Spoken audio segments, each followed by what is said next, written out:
5 second rule, Nikol Hefnerová, Beata Anna. Řekni 3 věci, co děláš v autě. Neřídím, nepiju a kouřím.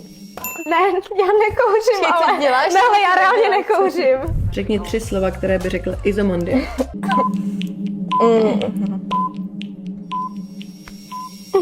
Mike check to asi nebude, nevadí.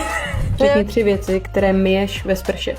Sebe, prdel a tělo. Dej mi 3 důvody, proč přijdeš pozdě.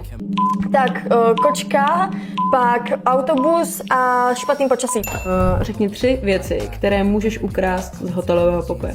Ručník, šampon a žiletku. To dělá často. Řekni 3krát jinak ženskému poprsí. Kozy, prsa, dudy. Řekni 3 věci, které řekneš miminku. Čutí, ahoj, miminko. Řekni 3 osoby, které nemusíš na české scéně.